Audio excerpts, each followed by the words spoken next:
Radio Global presenta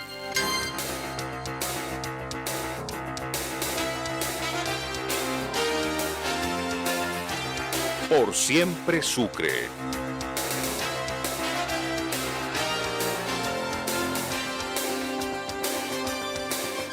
Un mano a mano diario con los personajes que le ponen el hombro a la región.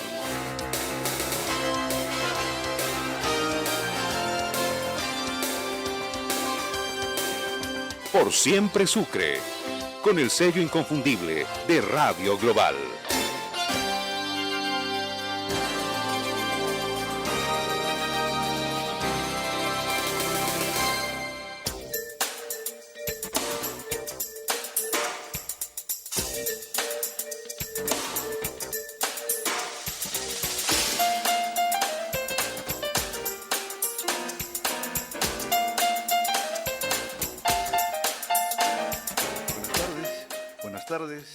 Ya estamos listos para comenzar la jornada de bueno, no es la jornada, las últimas horas de la jornada de viernes que están determinando además el último viernes de mes y conclusión del quinto mes del año. Para el lunes ya estaremos despertando con las luces de junio y entraremos al invierno en medio de tanta calentura. Porque se avecina el invierno, pero parece que la calentura nacional no va a cesar. Bueno, eso parece configurar el panorama nacional entre lo político, lo natural y lo normal. Pero lo normal es que salude cordialmente a nuestro amigo y colega Fabio Porcel, con quien compartimos los viernes una agradable tarde para cerrar esta semana laboral. ¿Cómo está, querido Omar? Gusto de saludarlo con el afecto y el cariño de siempre, y a través suyo saludar a la gentil audiencia de la radio, audiencia que generosamente nos sigue en el día a día, tanto en Sucre, en el departamento, en el país y con absoluta seguridad en algún rinconcito de este planeta llamado Tierra, un sucrense a la panza o un compatriota nacional, indudablemente con la posibilidad de buscar una relación íntima a través de la radio con el país que lo vio nacer. Buenas tardes, querido Omar. Buenas tardes, Fabio. Muy contento de estar contigo otra vez. Gracias, pues. ¿Por dónde comenzamos? Usted tiene la agenda. Y tiene razón, ¿no? ¿Cómo pasó mayo? Volando. No dio tiempo absolutamente para nada. Así es. Nadie se ha dado cuenta que el 5 de mayo se posesionaron nuevas autoridades. Ya se está por cumplir el primer mes de trabajo. Interesante porque nos han abierto nuevas esperanzas y siempre es bueno tener esperanzas después de tantas frustraciones, Fabio, que durante 5 años nos han cargado los masistas en el gobierno municipal y también en el gobierno departamental. Pero bueno, comenzando este mes de mayo comenzó una nueva esperanza. Dijeron renacer. Yo creo que vamos a ir bien, ojalá que sí.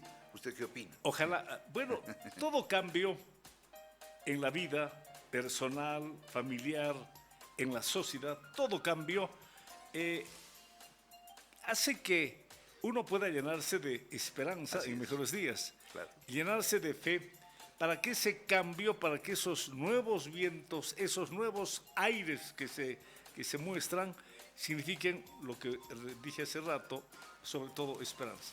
No hay que perder la esperanza y fundamentalmente tratar de no caer en aquello que es demasiado fácil. El que salga al último, que apague la luz. Que apague la luz. De ninguna manera. Eso no va con nosotros. No. Tenemos que llenarnos en la crisis, porque a las grandes instituciones, a las grandes personalidades se las valora cuando salen de la crisis, cuando salen de este tipo de situaciones por las que lamentablemente está atravesando el país. El chuquisaqueño es tenaz, Fabio. No se deja vencer. El chuquisaqueño que ama esta tierra no se va. No nos hemos ido, estás aquí. No, el chuquisaqueño que ama esta tierra, y hay varios chuquisaqueños que pudieron haber levantado vuelo, sí, ir a buscar mejores días en otro lado. No, han preferido quedarse. Y nada de apagar la luz, más bien quieren encender la tea. Porque claro que hay otros que quieren incendiar la situación. La diferencia. Muy bien. Pasó mayo rápidamente con el 25, con sus luces, con sus sombras, que los analizaremos después. Así es. Pero usted tomaba en cuenta un dato interesante. Hay nuevo gobernador, hay nueva alcaldesa y ambas autoridades, desde el momento en que salieron electas por el voto ciudadano, les deseamos lo mejor por cuanto de lo que hagan ambas autoridades, le irá bien al departamento y le irá bien a la ciudad de Sucre, tan golpeados lamentablemente en los últimos años.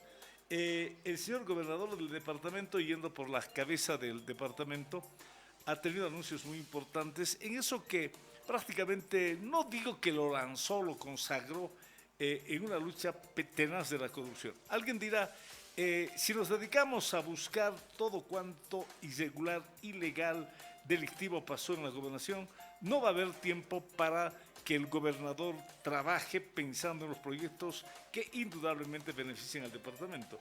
Alguien decía, no hay que mirar el retrovisor. No comparto el criterio. Claro. No comparto el criterio.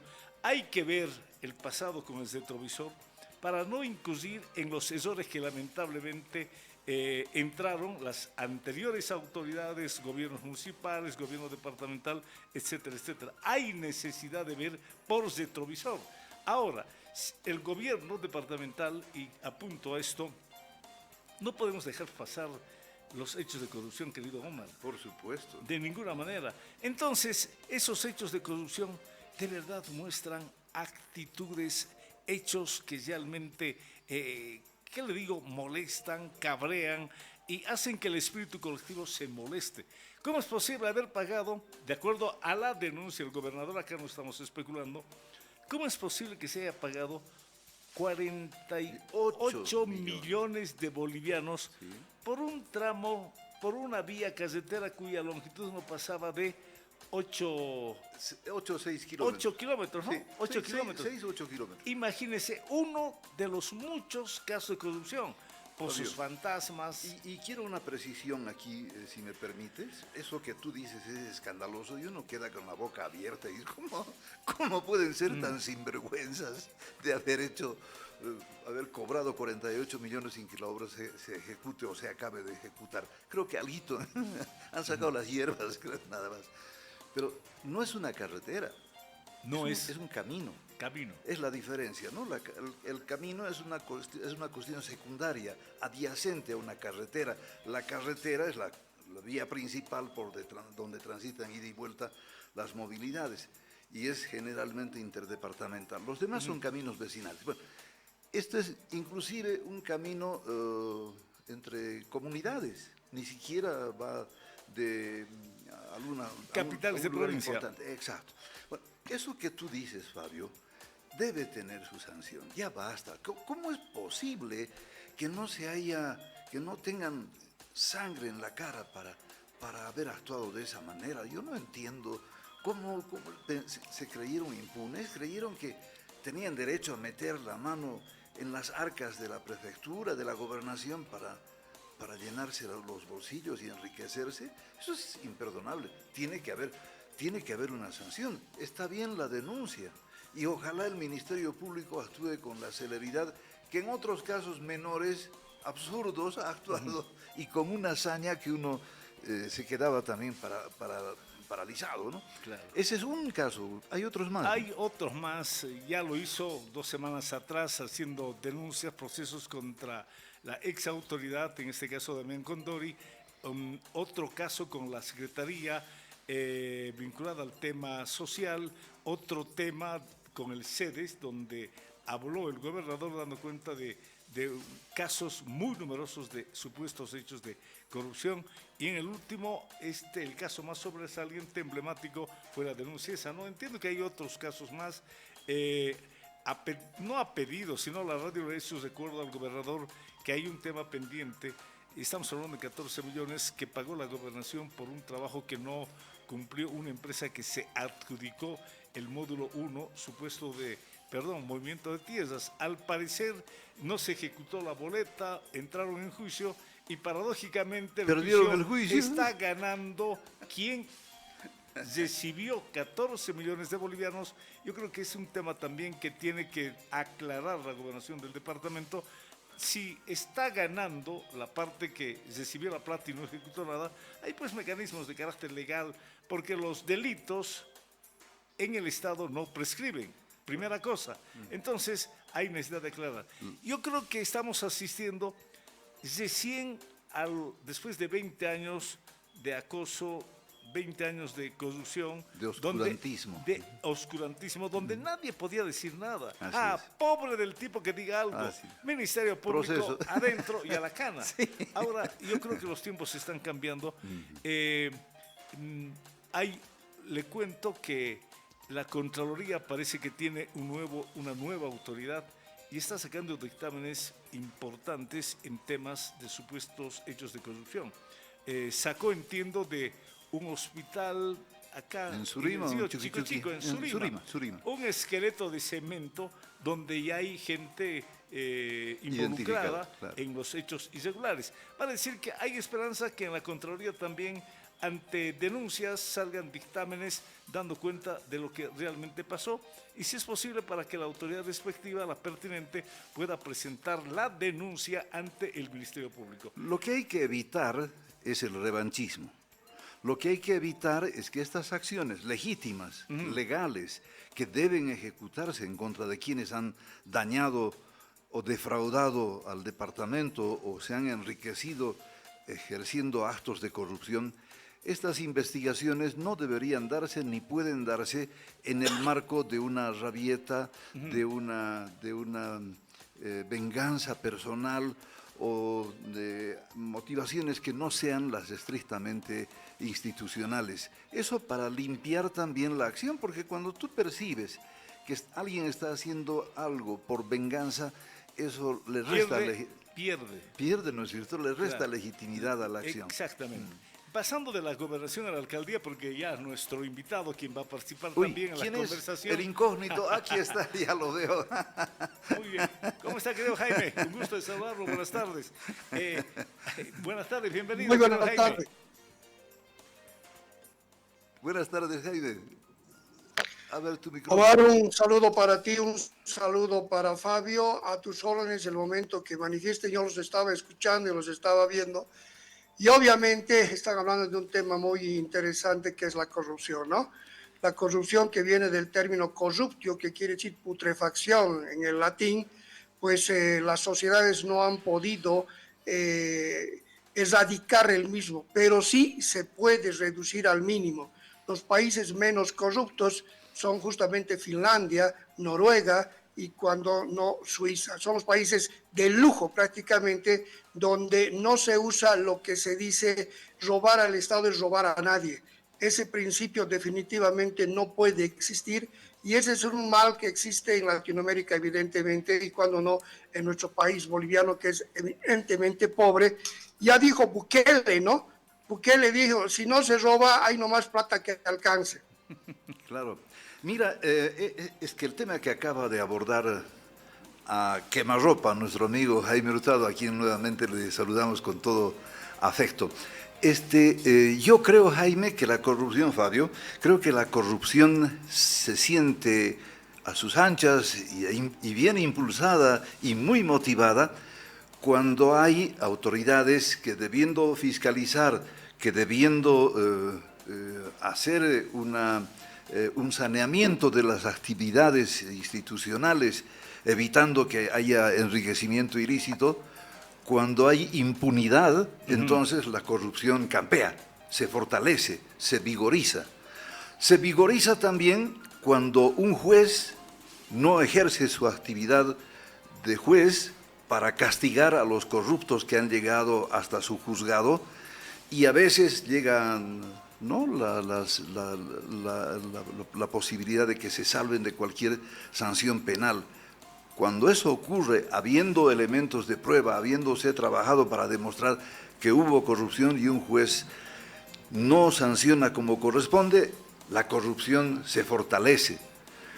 Cuando hay un ministerio público que no cumple su función como debiera y cierra los ojos haciendo o creando o fortaleciendo también la ley del embudo, ancha para algunos, angosto para otros, sin llegar al objetivo que la sociedad espera, cuando hay un ministerio público débil o que cierra los ojos a la corrupción campea y se fortalece. Lamentablemente. Es así, ¿no, Jaime? ¿Cómo lo ves? A ver, continuando, Mande, si me sí. permite, Jaime, lo de la gobernación me parece interesante, las denuncias que hagan, los procesos penales que pueda instaurar.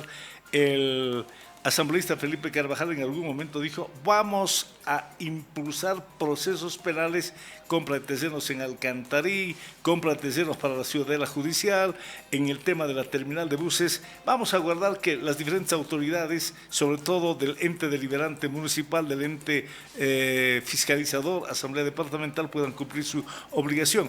Una buena información surgió en las últimas horas en el gobierno municipal. Están cambiando prácticamente toda la forma de adjudicar una obra, de la licitación respectiva, ¿no? Sí. Los procedimientos están abreviando, algunos que prácticamente eran la fuente de corrupción. Por ejemplo, el puntaje que emitía institucionalmente la alcaldía tenía un porcentaje realmente alto y era el que definía. Ya no va más la opinión institucional en la calificación seguramente de las empresas, de las propuestas. Sí. Entonces, punto 1. Punto 2, sorpresivamente nos hemos enterado la mañana de hoy que alguien a nombre del gobierno municipal iba a pedir cemento, fierro, etcétera, etcétera, y lo ubicaron y bueno, ahora entiendo que está ya en el caso en el Ministerio Público. Nos parecen mensajes importantes en ese propósito de transparentar absolutamente todo en esto de las adjudicaciones, donde se habla mucho del diezmo, donde se habla mucho del famoso quincello, querido Jaime. Fabio, el tema de las convocatorias, todo está previsto en la norma, no nos falta norma. El problema es que le hacemos el quite a la norma, ese es el problema. Lo que el presidente hace poco ha dictado un decreto supremo, justamente es el 5500 del 6 de abril del 2026, por el cual abroga el sistema de invitación directa. Pues era un nido de corrupción, porque definitivamente se le daba la obra al que era su compadre, y obviamente que el compadre le devolvía los favores, no necesariamente con un gracias, sino obviamente con unos recursos que eran del mismo dinero que era del Estado. Entonces, de esa manera se llegó a adulterar lo que denominábamos las invitaciones directas. No fue diseñado para eso. La invitación directa fue diseñado para que la autoridad ejecutiva tenga velocidad y aplique las 3E, eficiencia, economía y obviamente la eficacia. Pero lamentablemente, como le encontramos justamente lo malo y no lo bueno, pues las invitaciones directas eran justamente para este tipo de relaciones. Se ha tenido que abrogar el sistema de la invitación directa, lo que en cualquier parte del mundo existe, porque la invitación directa te permite situaciones de emergencia, situaciones para evitar que haya este tipo de burocracia. La burocracia debe existir siempre, pero no la que se entiende en Bolivia, que es volver mañana. Entonces, la burocracia es un sistema de control filtrado de una y otra persona, es el famoso sistema de gestión cruzada. Pero lamentablemente malentendemos aquello. Imagínate cómo abrogar la invitación directa cuando existe en todo el mundo, pero lamentablemente en Bolivia se hizo mal uso, ¿sí? Lo que tú dices me ha impresionado, son señales muy interesantes, ¿no? Para evitar que se haga aquello. He escuchado el tema de la alcaldía, también de Mamén en Santa Cruz, el día de ayer entiendo que se le ha filmado, ha ido detrás de la persona y le ha hecho agarrar con el policía porque había estado ofreciendo cargos. Pues mire, son acciones directas, eso en términos jurídicos se llama acción directa. Si bien parecería que es medio como de película, pero esos detalles podían dar lugar a que la gente evite robar y generar estos nichos de corrupción que en el país se han generalizado. Y algo decía Omar, es que todas las entidades sirven para algo. Esa es una ingeniería en el Estado. La Contraloría es para controlar. Dime si durante 20 años el Contralor ha levantado la voz, por si acaso, en cualquier proceso. Ninguno. El sistema de control fiscal es posterior a lo que se llaman las auditorías internas. Pero no han funcionado ni las auditorías internas ni la auditoría post de la Contraloría. Así entonces, ¿cómo podemos darle una lucha a la corrupción? O el Ministerio Público que se hacía de la vista gorda, pero el momento que tenía que ser contra un opositor, caramba, al día siguiente ya estaba con detención Pobrecito, preventiva, claro, ¿no es cierto? claro, Entonces, ahí se adultera totalmente la lucha contra la corrupción y se genera, más bien, la justicia se deforma, se adultera, se la prostituye y se le vuelve como un control político. La Contraloría, bien, gracias. Y así, entonces, todas nuestras instituciones y todo nuestro sistema prácticamente queda en una total situación inútil y pues el único que funciona es solamente aquel que es leal y correcto, pero aquí en Bolivia el ser leal y ser correcto y ser honrado pareciera que no es una virtud, de tal manera que hasta los valores han sido cambiados. Es que el que no es corrupto es un OPA. para una buena cantidad de gente. Dice, pero ¿qué Bueno, es un tonto? el tema que alguien tocaba... me ha dicho, eres honestonto. ¿Cómo? Honestonto. Honestonto. Se acuñan términos y apelativos Frases. en torno a esto. Claro, quisiera matizar con dos elementos lo que ustedes dos estaban hablando, Fabio y Jaime.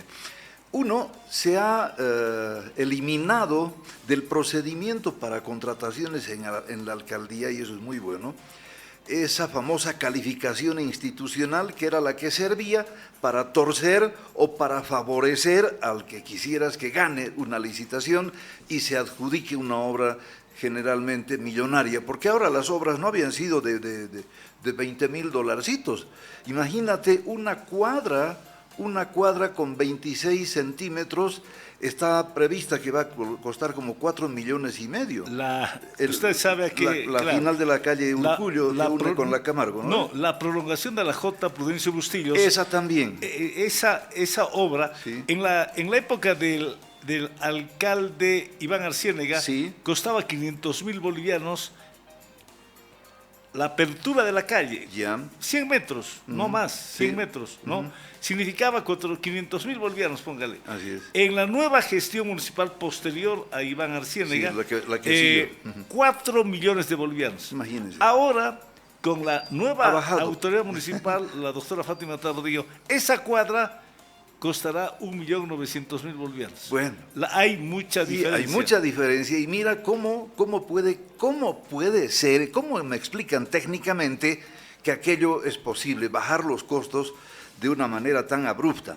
No estoy juzgando a la actual gestión, estoy más bien cuestionando a la anterior gestión que le cargó tanta plata a una obra tan pequeña, porque finalmente estás hablando de 100 metros lineales de pavimento y con los elementos que pueda exigir la obra. Pero precisando, estas cosas se favorecían y era posible hacer gracias a la famosa calificación institucional, que era el puntaje más alto que aplicaba la alcaldía para favorecer a alguien. El segundo elemento que ya tocaba también Jaime es el que se refiere a la ¿Invitación directa? No, sí, a la derogación, ¿no? Viene a ser una derogación dentro de la ley de contratación de bienes y servicios del Estado. Estaba prevista la contratación directa luego de 3 fallidos intentos de hacer una contratación por la vía regular. Pero era una vivada, Ese es el tema. una viveza criolla de las Que autoridades. hacían fracasar Intencionalmente hacían fracasar 2 o 3. Creo que 2 a la licitaciones. tercera recién ibas a la invitación directa, ¿no? A la Jaime? invitación directa y ahí estaba el negocio. Así es, negoción, porque hombre, es mucho dinero para gente así, y con qué sangre fría manejaban las cosas. Yo quedo realmente boquiabierto y estos elementos, uno el que ha dicho Jaime, ha hecho notar y me parece muy bien, si ya no está vigente la invitación directa, entonces veremos que con un poco más de esperanza los recursos se manejen mejor, porque te acordarás, Jaime, Fabio, en el Ministerio de la Presidencia se tenía un presupuesto millonario con el programa Evo Cumple, que adjudicaba las obras de manera directa a los amigos y partidarios y agentes de retención seguramente del régimen, que hacían ejecuciones de obras que aquí nomás, ¿te acuerdas cuando se cayó la unidad educativa del Tejar, todo el tinglado de un campo deportivo enorme que tienen allá. Y como ese, en muchísimas partes, no fue un caso aislado, muchísimas partes se fueron cayendo las obras, porque claro, estaban mal ejecutadas, porque la coima no exigida a los contratistas afectaba la calidad de la obra y terminabas lamentando dos cosas, la plata robada y la obra que nunca pudo ser para siempre, como se habría esperado, ¿no? Muy bien. Sí. ¿Qué tal, querido Jaime? Aprovechamos, ya cambiamos. Cambie usted. Cambiamos de Usted manda. página, querido Jaime. Cambiamos de página, ¿no? Perfecto. Cuando tú digas. Muy bien. Huelga general indefinida llega a un mes. ¿Qué opinión tiene, querido Jaime? Pues la huelga es un elemento de lucha que podíamos entender movilizada, también puede ser pasiva hasta cierto punto. La huelga está reconocida incluso internacionalmente, pues es un elemento de lucha del trabajador. En realidad, la huelga es un mecanismo de lucha laboral, básicamente. Pero lamentablemente en Bolivia, producto de un hipercrecimiento del sindicalismo, que también está reconocido a nivel mundial, el sindicalismo está reconocido, y también el 48 constitucional, si se fijan, el sindicalismo está protegido por la norma suprema. Pero estamos hablando del sindicalismo que tiene que ver con la protección de su gremio, que tiene que ver con los intereses internos de su gremio por la mejor calidad de su gremio. Hasta allí es un efecto y una naturaleza jurídica de los sindicatos. Lamentablemente en Bolivia hemos generado un deformismo en la capacidad de los sindicatos. Los sindicatos te pueden, ya no solamente te piden situaciones que tengan que ver con su pertinencia de su mandato sindical, ya entran al aspecto político. Y el problema es ese, es que cuando uno empieza a accederle y le da un espacio, pues ese espacio ya no lo va a querer dejar. Ese ha sido el fenómeno en Bolivia, que ha hipercrecido el sindicalismo, se ha nutrido del poder, y claro, no quiere dejar el poder, definitivamente. Cogobernaba con don Evo Morales, con el movimiento al socialismo. Tenía sus espacios en los ministerios, en las empresas, en las entidades, pero aparte tenían sus dádivas, sus obsequios, sus regalos, y se generó nomás un modelo sindical en Bolivia que se alejó totalmente de su naturaleza, que es el sindicalismo. Ese es el problema. Y por lo tanto, en Bolivia, hace 6 meses han debido contar día tras día de que ya no tienen el poder, le acompañaban al presidente que era de la época, y pues cuando sucede eso ya es difícil de comprender. Por eso es de que podía yo lecturar que este paro, este bloqueo, esta asfixia, yo digo, incluso es una autoeliminación de los bolivianos, porque realmente se está ya jugando con la vida de las personas, están llegando a lugares extremos.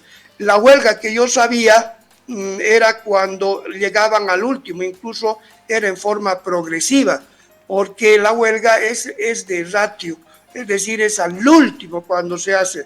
Yo recordaba que los movimientos, entre comillas, sindicales, era pedir el mismo, reclamar el mismo, ir más allá, y al último recién era el tema de las huelgas, los paros, como un mecanismo, como les digo, último, de última ratio.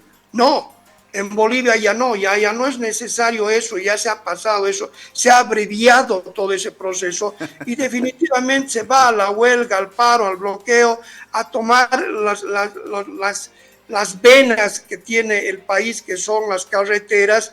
Pues claro, es la forma más contundente, entre comillas, de hacerse escuchar. Pero además la petición no es nada legítima, no es nada legal, ni es nada constitucional, porque se dice la renuncia del presidente. Pero esto ya es increíble. hasta los mecanismos de renuncia del presidente están establecidos en la norma suprema y se llama revocatorio. Y el revocatorio recién se activa a la mitad del periodo, 2 años y medio, así está la ingeniería constitucional, y el último año ya no se puede activar, justamente para cuidar la gobernabilidad. No puede haber un país inestable. Hay el derecho de pedir su renuncia, pero recién se activa a los 2 y medio. Pero tampoco es haciendo bloqueo que se vaya, no es así. Las reglas del juego, que es la democracia formal, dice revocatorio. Eso significa que tenemos que ir a la ánfora, como hemos ido 6 meses para votar para el presidente, y recién si gana el no, se tendrá que ir, pero si gana el sí, se queda. Te puedes dar cuenta que ese es nuestro mecanismo, esas son las reglas civilizadas en las que vivimos. Pero, aquí pero Jaime, no estamos frente a un movimiento civilizado, yo diría que estamos frente a un movimiento salvaje. Y obvio, califico, pero cabalmente, y me ratifico en la calificación de salvaje, porque cuando una actividad de reproche, de demanda, de una huelga, un bloqueo, ya afecta la salud, afecta a la vida, afecta el derecho a la alimentación, afecta a los derechos humanos esenciales, eso ya no es un movimiento legítimo, es un movimiento criminal, porque está atentando contra la vida de los ciudadanos. Y esto es lo que caracteriza a este último movimiento, porque Jaime bien decía, para que una huelga sea reconocida como legal, había un proceso previo, el paro de 24 horas, el paro de 48 horas y recién, ¿no?, la huelga general indefinida, que era advertida por quienes iban a entrar en esta medida de protesta. Y solamente así se reconocía como legal la huelga, porque fue advertida y además gradual como corresponde. Ahora ya no hay eso. Las medidas son brutales, y son tan brutales que, además de ilegítimas, que ya no contienen una demanda laboral. Y se inventaron eso de que la ley 1371, no sé qué, no, 1780.4, esa ley nos decía, primero, y cuando ya está abrogada, entonces, ¿qué queremos pedir? Y empezaban a inventarse otras demandas, pero sobre la marcha, no es que correspondían a un petitorio racionalmente discutido y legítimo que pueda ser exigido, como tú decías, Jaime, tiene que haber legitimidad en la demanda. Y no era así. Y como ya no habían argumentos, entonces, ya, vamos a la huelga y renuncia, es todo lo que queremos, ¿qué nos importa el pliego petitorio? No se maneja así una institución tan seria y gloriosa como fue la Central Obrera Boliviana, hoy convertida en un mecanismo de extorsión y de violentación, valga el término, es para graficar. No, la Constitución no puede. Si acabas de ir a elecciones nacionales, ha habido un mandato que el pueblo ha manifestado en las urnas, ha elegido un presidente, no puede ser que 6 meses después vengas a decir, no me gusta el presidente, que se vaya.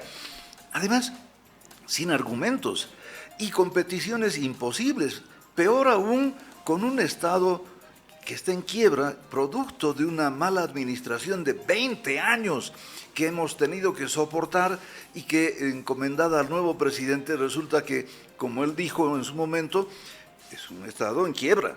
Además, putrefacto, porque los alcances y niveles de corrupción habían sido tan grandes que no se puede gobernar fácilmente. De ahí viene, ¿no?, el problema de la gasolina, en fin, y del boicot que desde adentro le vienen haciendo al gobierno. Bueno, todo esto es lo que hemos visto en 28 a 30 días de un mes ¿no?, de huelga general indefinida de la Central. Una consulta, Jaime. ¿Bolivia será el único país que no sanciona el bloqueo? Porque como Estado no mostró la capacidad, indudablemente, de penalizar este tipo de actitudes que lamentablemente dañan la economía nacional. ¿Qué hacemos en ese aspecto? Mira, nuestro Código Penal tiene todos los delitos habidos y por haber, por si acaso. Incluso hay delitos que ya no tendrían que existir, pero los hay. Por ejemplo, y yo siempre he dicho con mayor respeto, el delito de asesinato, que es extinguir la vida de una persona con intención, con dolo en muchos casos. Ese es el delito de asesinato. Sin embargo, en Bolivia, para visibilizarlo, podemos llamar justamente el delito del feminicidio, pero es lo mismo. En otras palabras, intentamos adicionar delitos, por lo tanto, delitos no nos falta, es decir, tipificados. El problema en Bolivia no es la tipificación o la existencia del delito, es la impunidad. En Bolivia no se castiga, no hay un proceso que termine con una sentencia. En Bolivia se inicia un proceso porque hay una presión. Nos hemos acostumbrado todo a presión. Hay que hacer una presión, se inicia un proceso. No hay presión, no hay tal proceso. Entonces, eso es lo que deforma totalmente el concepto de la pena, y la pena es para el castigo. Pena justamente tiene su término que quiere decir castigo, pero el castigo no solamente es para rehabilitar y reinsertarse a la sociedad, el castigo también es ejemplarizador para que otros no cometan. Pero cuando hay impunidad, te da en bandeja de que si no se hace nada, no te hacen nada, entonces haz nomás. Esa es la perversa señal de la inacción y de la impunidad. En cualquier parte del mundo, el bloqueo de carreteras es un delito, es un delito. Puede ser en varias formas, ¿no? De varias formas, varios tipos penales que existen al mismo, porque evidentemente es, por ejemplo, vas contra un derecho fundamental a la libre locomoción. Esto no puede suceder. El derecho al trabajo. Hay vehículos que están con fruta, ya me imagino deben estar totalmente en deterioro, la fruta que no llega al punto correspondiente. En Bolivia se está hablando incluso de una ley de reparo de daños, imagínate, que obviamente es que crear más normas cuando las que tenemos no las estamos aplicando. Ese es nuestro mal que tenemos, Fabio y Omar. Sí, coincido con Jaime, porque además de ser una medida inapropiada por lo dañina que es ciega, es una medida que no discrimina nada, es una degeneración de los mecanismos de reivindicación que pueda tener el pueblo. Es un vicio que han introducido los masistas desde antes de que fueran gobierno y lo han vigorizado y lo han vuelto normal, han normalizado el bloqueo como una cuestión legítima para reclamar algo. Cuando estabas viajando, ¿cuántas veces nos ha debido ocurrir a ustedes? No sé, estás circulando por una carretera principal, especialmente entre Oruro y La Paz, de pronto te encuentras con un bloqueo. Y ahí están los comunarios bloqueando y vos dices, ¿qué ha pasado? Es que la profesora lo ha reñido al hijito y queremos que se vaya. Ay, bloqueo. Entonces te das cuenta, utilizas un mecanismo de protesta que además de ser el ilegítimo y brutal, es ya risible, porque por cosas irrisorias terminan perjudicando a medio mundo. Hay que ver que la ley del bloqueo se apruebe. Está en una instancia ya viabilizada, entiendo, en la Asamblea Legislativa, pero se ha parado porque han amenazado con bloquear. Había mucha presión para... Sí. Hay presión de quienes se sentirían perjudicados con su legítima medida de protesta. Y algunos sectores de la Asamblea Plurinacional lamentablemente se dejaron llevar y congelaron prácticamente el proyecto de ley antibloqueo que había propuesto, no recuerdo el nombre del diputado actualmente, antes senador de la República, pero lamentablemente se quedó ahí. Jaime, ¿hay certidumbre o lamentablemente la incertidumbre se apodera ya del país tras un mes? ¿Hay capacidad del gobierno? Lamentablemente ayer fracasó la iglesia, fracasó el diálogo, donde inclusive estuvo el vicepresidente, la prensa decía naufragó. ¿Qué viene este fin de semana? Se multiplican los bloqueos en todo el país.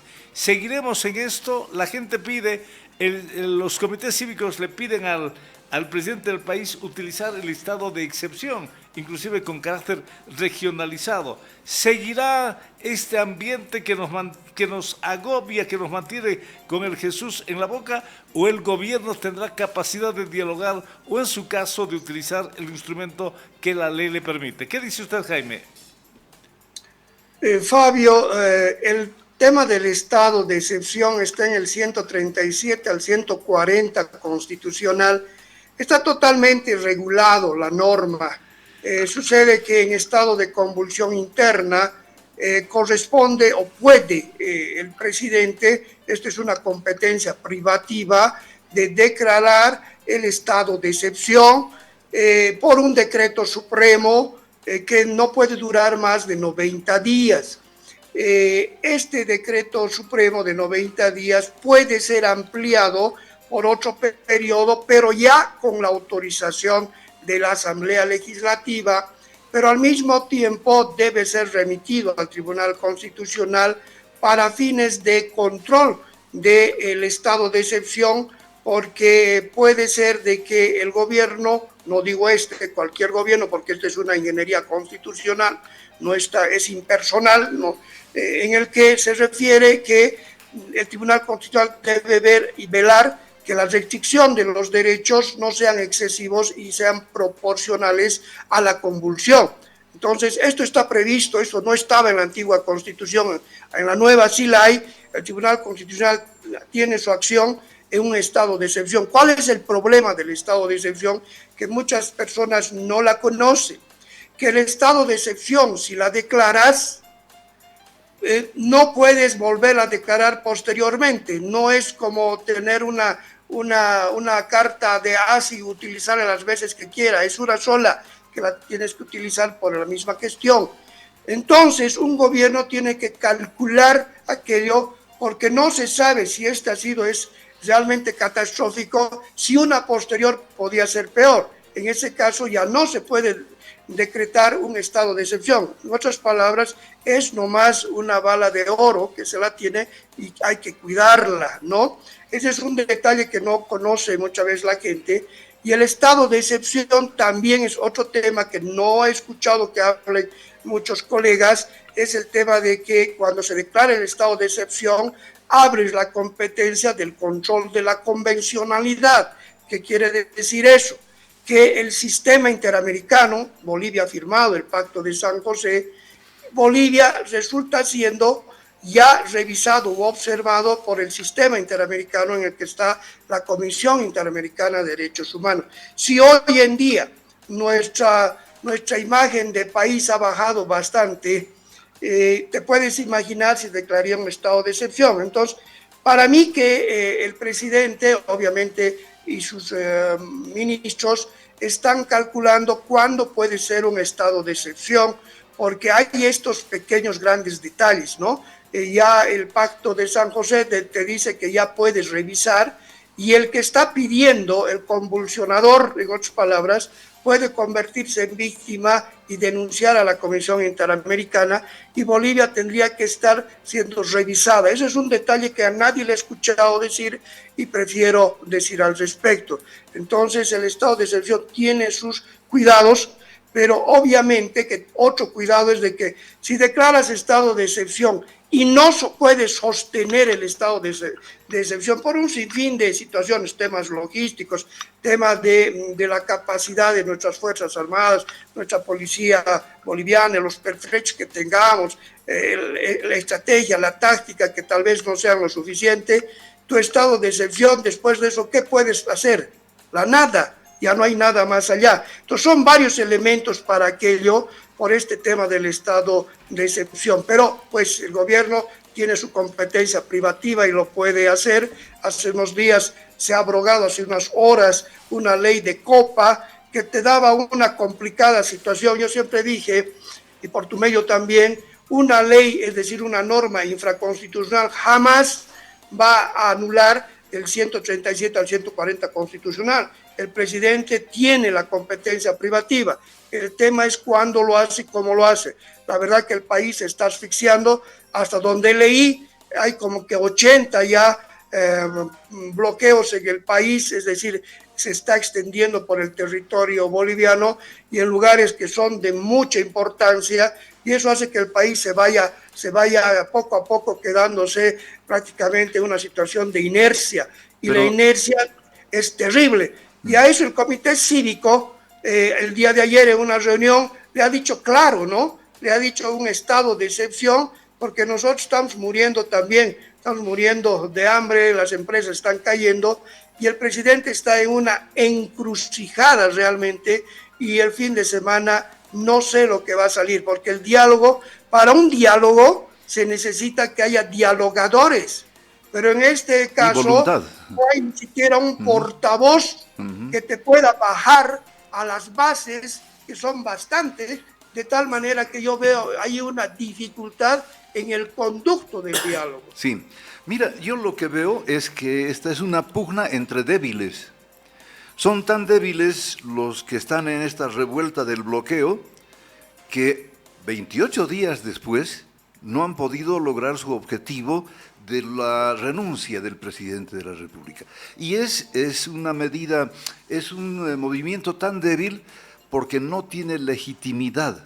Su rosario de peticiones son variopintas, imposibles de cumplir algunas, ilegales otras e inconstitucionales otras. O sea, no se puede dar paso a un petitorio que no esté sustentado en la legalidad y en la legitimidad del derecho a pedir. Segundo, al otro lado yo veo un gobierno débil que no tiene la capacidad de frenar a los revoltosos y acabar con este estado de zozobra. Esta pugna de dos débiles, bueno, es mi opinión, con todo respeto, claro, no está bien, ¿no? Esta pugna de débiles nos tiene a nosotros en ascuas, esperando que algo salga. Y como bien dice Jaime, el estado de excepción no es una medida que la puedas aplicar cuantas veces quieras. La aplicas una vez, tiene regulaciones, tiene restricciones y no puedes repetirla así nomás. Entonces, después del estado de excepción, ¿qué viene? ¿Qué va a hacer el gobierno? Por ello mismo, no es bueno, desde mi punto de vista, no debería aplicarse el estado de excepción, salvo que las cosas ya excedan en otros niveles más. Por momentos escuchas aterradoras amenazas, especialmente de las comunidades aymaras, que te dicen fuera, nosotros somos los dueños de esta tierra, los caras se deben ir, nosotros somos los dueños y afuera. Y ya empieza a aflorar un discurso de odio fundamentado en el racismo que apunta a dividirnos más y a confrontarnos peor. Y han surgido voces, y esto es lo que me preocupa, por eso estoy abordando el tema, para que en otro momento también tanto Jaime como tú, Fabio, lo pudieran tocar con quienes corresponda. Es que han aparecido voces que empiezan a hablar de la necesidad de dividir a Bolivia porque este es un estado fallido.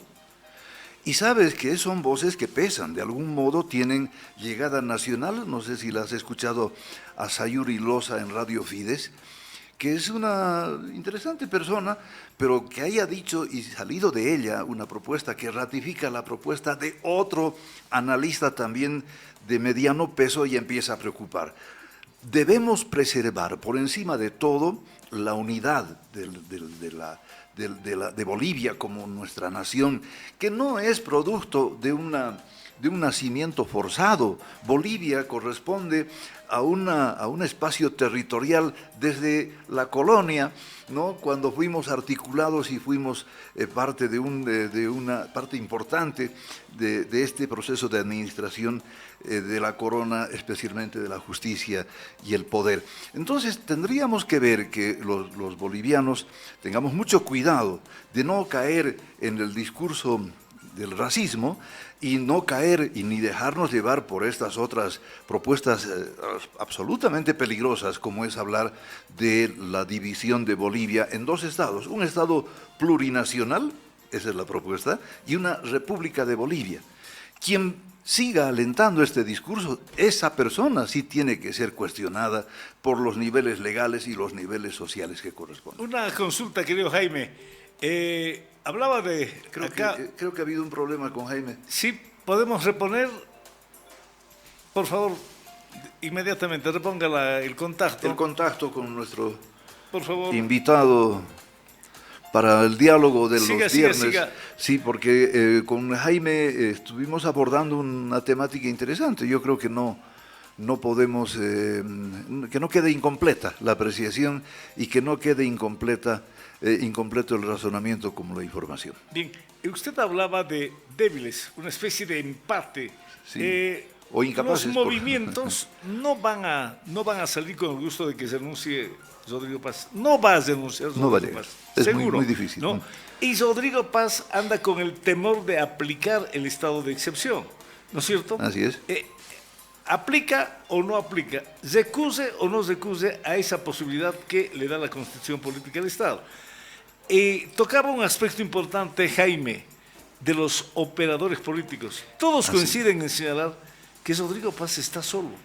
No existe un portavoz, un operador político que tenga la capacidad de ir a hablar de tú a tú con los movimientos sociales, de poder conversar y de poder imponer criterios o de dialogar finalmente. No hay.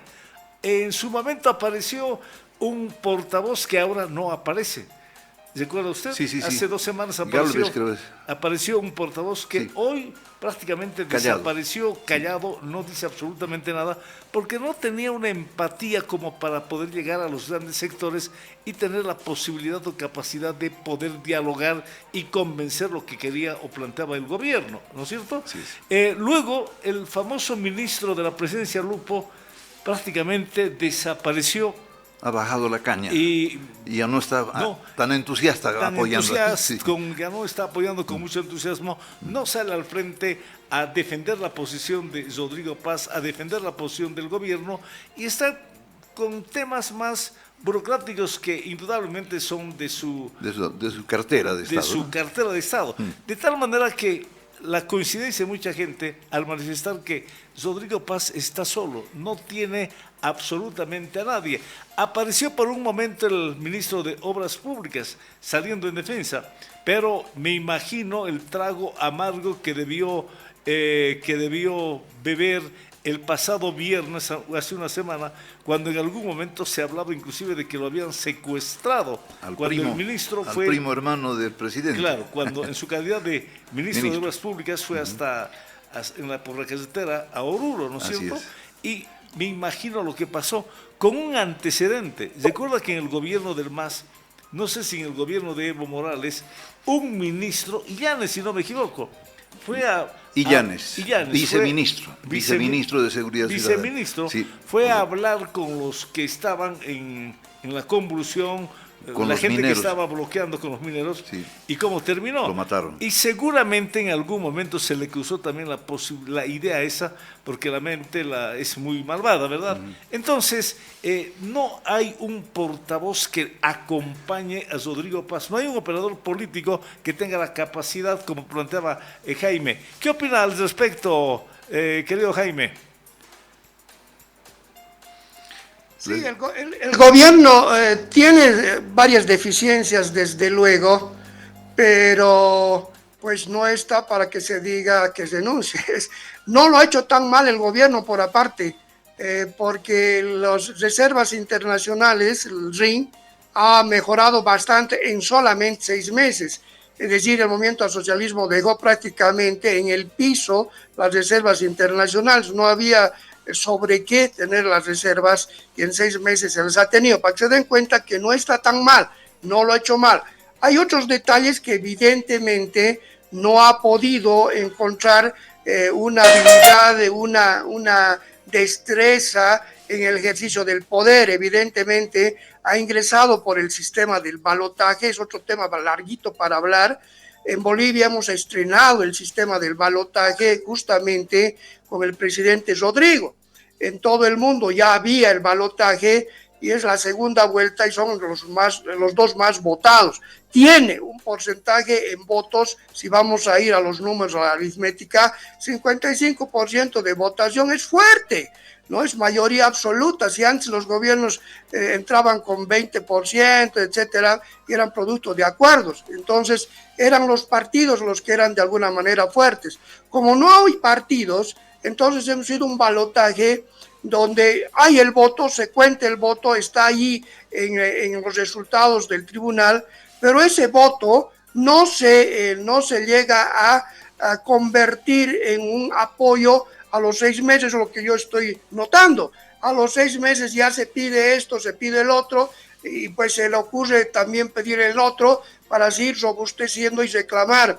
Entonces, sí hay fallas en el gobierno, hay que decirlo, no hay una figura donde pueda dar la comunicación. Ustedes que son en el tema, se ha criticado bastante que en política no solamente hay que hacer, sino también hay que parecer ser, y al mismo tiempo hay que divulgar más allá de lo que se hace, justamente para que la gente pueda captar algo de lo que se dice. Entonces, lamentablemente no ha habido aquella fórmula en la que el gobierno pueda haber llegado. Por ejemplo, el tema de la ley por la cual se ha abrogado, y la cual solamente decía que la pequeña propiedad que está prevista como inembargable en la Constitución podía, por voluntad del propietario de la pequeña propiedad, categorizar como mediana propiedad. ¿Para qué?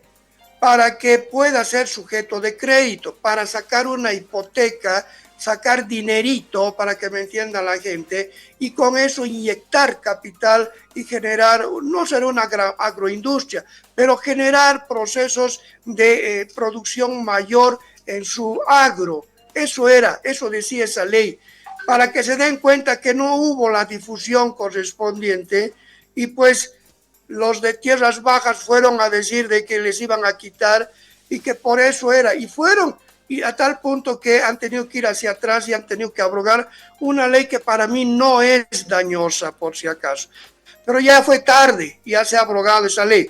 Con eso que estoy dando el ejemplo, que lo que se está haciendo no se está publicitando. Antes ya se debería haber dicho, esta ley va para estos señores.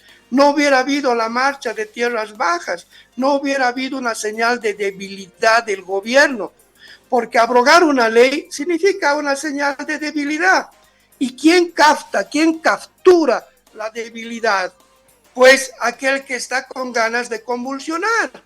Y eso se llama justamente guerra psicológica. La guerra no solamente se hace con balas, no se hace con otro tipo de situaciones, hablando de una guerra bélica. Hasta la guerra bélica tiene lo que se denomina la guerra psicológica. Ahora bien, en este tipo de situaciones también existe lo que se llama la moral y lo que llamamos lo psicológico. Ahí se ha notado que el gobierno era débil y pues hay que darle nomás y vamos a bloquear. Miren los pequeños y grandes errores que se han ido cometiendo. Y hasta el día de hoy solamente se ha cambiado a un ministro, lo he visto actuar muy bien, él ha sido el que ha abierto esta comisión económica, social, que se ha abierto para el diálogo, un espacio de diálogo. Estoy hablando del ministro de Trabajo, lo he visto muy bien en su estreno, pero probablemente no es lo suficiente. Es ministro de Trabajo solamente. Claro, el gabinete tiene sus varias áreas en las que tienen que trabajar y reproducir la línea que quieren transmitir a la población. El problema es que la línea cuando no hay clara. Conexión estamos mal. El problema es que la línea no está clara y esa es la debilidad del gobierno. No te da certeza También de lo que quiere hacer o de lo que puede hacer. Y es tan nítida esta apreciación que tú la puedes constatar cuando lanzó un decreto que estaba estableciendo a manera del 21060 las líneas básicas de su política de gobierno en lo económico e institucional. Le han obligado a abrogar esa norma, que era un decreto. No, cuando le obligas a abrogar un decreto, una disposición que luego pudo ser ratificada mediante ley, ya le has dado una primera estocada y se ha repetido en una segunda oportunidad, porque hizo modificaciones y acuerdos y tuvo que retractarse el gobierno. Lo peor ha sido con la ley esta de modificación, la ley de tierras, por dos cositas que no sé si ustedes las han visto, pero ¿quién ha propuesto esa ley? Un personaje político que no tiene precisamente el prestigio de ser inclinado a la cuestión social o de favorecimiento al campesino. Todo lo contrario, se lo califica como un terrateniente. Que él proponga esa ley ha generado una sospecha a todos, ¿no? Y una sospecha legítima tal vez, pues porque de dónde vino la idea o quién la propuso. Segundo, la forma apresurada en que han aprobado esa ley, tú dices bien, sin socializarla, pero además ¿Por qué tanto apuro? ¿Por qué de esa manera medio que atropelladamente y de la noche a la mañana? Entonces, estas cosas le han quitado pues fuerza, obvio. Y ahora lo que se ha perdido es liderazgo. No tienes un gobierno que tenga operadores políticos sólidos, fuertes, con convocatoria. Creo que refuerza bastante el ministro de Trabajo, pero no es suficiente. Y lo peor de todo es que tienes un vicepresidente que lo va debilitando desde abajo cada día, desde que amanece hasta que anochece. Entonces, bueno, panorama muy triste para los bolivianos, porque somos los que soportamos esta incertidumbre que debería resolverse. Para que se resuelva, aquí está la gran receta. Tiene que haber voluntad de diálogo, tiene que haber verdadera intención de resolver un problema, y mientras sigan pidiendo lo que están pidiendo los peticionarios, y mientras sigan actuando como están actuando los concesionarios, no va a haber ni diálogo ni solución, y aquí estamos todavía hablando. Espero que no tengamos dificultades a corto plazo. Ante esta situación, mucha gente comenta que revivió un cadáver, revivió Evo Morales. ¿El gobierno hace algo para aprenderlo? ¿La justicia hace algo? Porque mucha gente coincide en señalar que más temprano que tarde Evo estará tras las celdas. ¿Qué opina usted, querido Jaime? Lo que dijo el presidente ayer fue, por lo menos, dio la señal de que le faltan pocas horas para ser detenido. Palabras menos, palabras más, es lo que dijo el presidente. A lo que obviamente también han salido diciendo que quién es el presidente, si no es el sistema judicial el que tiene que resolver. Y el que tendría que tener la voz es el Ministerio Público, con el fiscal general, y cuando no la policía boliviana con el comandante, porque ese mandamiento no está en el órgano ejecutivo, está en las manos de la policía boliviana, que hace justamente de la parte operativa con el Ministerio Público, que es el director del proceso, producto de procesos penales, de tal manera que eso sucede, eso en teoría. Obviamente que tenemos la enorme influencia del gobierno de turno en cualquier parte, y aquí en Bolivia es mucho más notorio. El tema de don Evo Morales evidentemente sale como sería el primer protagonista, que yo no creo que tenga la capacidad tan grande, después de todo su desgaste, de que estuviera produciendo este tipo de actuaciones en estos bloqueos que se están dando. No lo veo. Probablemente sí, en cierto grado, tal vez en Cochabamba, en su área de influencia, pero más nada. El señor Evo Morales es un enemigo que probablemente el gobierno se está haciendo como un imaginario, que también es un error, porque solamente poner como enemigo a él hace que se equivoque. No hay peor cosa que equivocarte con tu enemigo, porque peleas contra algo que no lo es. Definitivamente hay otros también situaciones. ¿Por qué no decir el tema del narcotráfico? Porque alguien que maneja dinero no es cualquiera. No creo que Evo Morales tenga tanta plata para poder sostener tantas semanas este tipo de bloqueos. Tiene que haber algunos bolsillos mucho más gordos y más llenos, y la única forma que se hace es por la vía ilícita. Ese es otro elemento también que hay que adicionar a todo esto que está sucediendo en el país, Fabio y Omar. Perfecto. Interesante, ¿no? Bien. Este trío de este viernes ha tocado temas que deben estar escandalizando a muchos. Pero cerraremos con un tema, porque ya la hora nos está exigiendo. Ha pasado el 25 de mayo y en el recuento de los daños no tenemos sino una pequeña lista de frustraciones, y que ha servido como fundamento para que los campesinos de Chuquisaca digan: como ha venido y no ha traído nada, ahora bloqueamos. Entonces, ¿qué hacemos con este 25 de mayo que no nos ha dado ninguna alegría? ¿O tú ves algo que pudiéramos rescatar en favor de Chuquisaca. Tal vez yo entendería que por la situación de crisis que está viviendo el país, obviamente el gobierno no podía revisar la demanda regional y atenderla como habríamos querido. Imagino, digamos en descargo si soy bueno, pero algo debía haberse pensado para que venga Sucre y no nos anuncie que solamente se va a rebajar su sueldo y luego dice, no, eso es voluntario. Es un poco gracioso, pero bueno, es lo que hay, ¿no? ¿Qué opinas tú, Jaime? ¿Cómo la ves? Mira, Omar, somos tan de mala suerte los chuquisaqueños que en abril es el efemérides de Tarija y él es tarijeño, y en abril todavía la gente, la población, le daba toda su fortaleza y cuando no en su lugar, de tal manera que ha ido allá y pues se lo han recibido y entiendo que hay varias situaciones que el gobierno central hace con Tarija, pero lamentablemente el nuestro es el 25 de mayo y sucede que el 25 de mayo está en plena situación del conflicto que se da, que mayormente era en La Paz. Es más, él ha llegado, ha dado sus discursos y se ha dado media vuelta, no podía darse el lujo de quedarse más horas, ni siquiera para hacer lobby, decía yo, porque a veces la habilidad de los de la región es que en el momento del almuerzo, tú sabes, Omar, de estos gajes y también Fabio,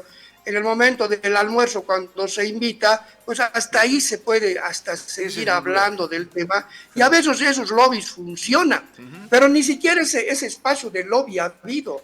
Ha llegado, ha dado su discurso y se ha ido. El discurso contextualizado al conflicto, porque él estaba viniendo del lugar del conflicto, del epicentro del conflicto. Su discurso, más que para los chuquisaqueños, ha sido para el país, para el estado calamitoso que estaba el país.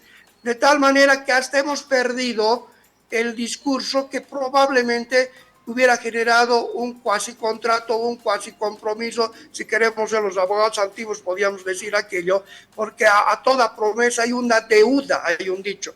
Y obviamente del discurso podíamos haber incluso sacado alguna situación más. El discurso era totalmente diferente a lo que nosotros estábamos esperando, porque el 25 de mayo para nosotros estamos pues festivos, y él vino con emociones encontradas de un conflicto, pueden darse cuenta. Entonces, ahí es donde hemos tenido y hemos perdido. Entiendo que los ministros tenían que llegar, ahí estoy medio desinformado, creo que hoy viernes tenían que llegar, tal vez por ese lado podemos ir jalando algo para el departamento de Chuquisaca, que obviamente este departamento tiene los índices más pobres, y sí, por eso podemos tener por lo menos un discurso para decir algo, porque definitivamente todos los movimientos que se están dando el día de hoy es al acomodo, Omar, y yo he escuchado también lo que tú dices, es decir, como no ha traído nada, a éxito más le meteremos, eso es lo que ha dicho un dirigente de aquí, del lado del Valle, del Chuquichuquí, sí, por ahí creo que es el dirigente, y por el medio de Radio Global, que es que yo también soy informado en horas de la mañana, para que te das cuenta que no hay discurso único. Eso les va a generar debilidad, por más que sean tan dañosos y hostiles y agresivos, el no tener un discurso único les es muy complicado a los que están haciendo y el que no tengan un dirigente o un interlocutor único válido que te genere liderazgo y que lleve el tema de su protesta por esa persona. No hay quien canalice, es a quien pone por aquí su bloqueo y definitivamente dice, Tito más le voy a poner para que justifique que estoy bloqueando. Sí. Muy bien. Jaime, siempre es un gusto poder compartir con usted por su conocimiento, su autoridad en el tema constitucional, para indudablemente enriquecer la oferta de Radio Global ante la opinión pública, la audiencia, con temas de coyuntura, como los temas que hoy hemos tenido la oportunidad de poder conversar. Jaime, quizás hasta cada rato un buen fin de semana. Nos deseamos lo mejor, de todas maneras. Los bolivianos dicen que pues hay que desearnos lo mejor con más razón si las cosas no están bien. Un saludo, Omar, realmente es muy grato hablar con Omar y cuando no con Fabio, pues con dos personas que son eminencia. Me siento honrado. Muchísimas gracias. Un abrazo, Jaime, gracias. un abrazo, saludo, querido un Jaime. abrazo. Lo mejor para usted. Así es. Bien, Omar, Cerramos que el programa. tengamos un agradable, reparador fin de momento, semana, por favor. y que el lunes Volvamos. Bolivia tenga la posibilidad de vivir ya en un ambiente de paz que tanta falta nos está haciendo. Pero Ojalá. antes, sí, no, ese deseo lo comparto, lo respaldo y añoro. Ojalá tengamos buenas noticias. Radio Global ha estado haciendo esfuerzos por dar a conocer buenas noticias en medio de todos los dramas diarios y me ha gustado mucho que rescatemos esto de la educación vial, Fabio, que es propia de los sucrenses y de la decencia con que a veces los conductores de movilidades se comportan y facilitan y evitan el conflicto de tráfico. Pero antes de este cierre, buscando siempre buenas noticias o buenos comentarios, quería decirte, Fabio, que quiero, en nombre tuyo y de todos, si me permites, saludar a la mujer madre. Adelante. Este 27 de mayo ha sido un día más dedicado a la madre boliviana, pero yo creo que no debe ser un solo día, sino siempre. Parece una frase tan repetida y cursi, pero yo creo que es algo que deberíamos reflexionar. La madre tiene una particularidad que no tenemos los papás. Donde hay una madre con sus hijos, aunque no esté el padre, hay un hogar. Donde hay un padre con sus hijos y no está la madre, es muy difícil que esto se llame hogar. Sí. Entonces el valor de la madre es tan grande y además tan poco reconocido, el valor de la madre, que me interesaba en el programa decir estito más. Es decir, la madre, además de tener una sacrificada labor dentro del hogar, cuando trabaja, tiene un doble trabajo arduamente pesado que muy pocos ven, porque salen de la oficina, del taller o de donde fuere, y van corriendo a la casa para atender el hogar, para atender al esposo, para atender a los hijos, para cocinar, Oye, es realmente algo que debemos nosotros tomar en cuenta, agradecer y bendecir. La madre tiene lo más importante que es para la humanidad, es el calor y la bendición de Dios. La madre lo es todo y para ella, en este día que ha pasado, pero no pasa de actualidad, nuestro abrazo desde la radio, con todo reconocimiento y con todo cariño. Eso quería decir. No, buenas palabras, ¿no? Gracias, gracias. Buena reflexión, además. Nos sumamos y nos hacemos plenamente de todas y cada una de las palabras que acaba de vertir el compañero Omar Montalvo. Hasta cada rato, Omar. Sí, Fabio, un gusto como siempre. Viva la radio. Hasta la próxima. Buenas tardes para todos.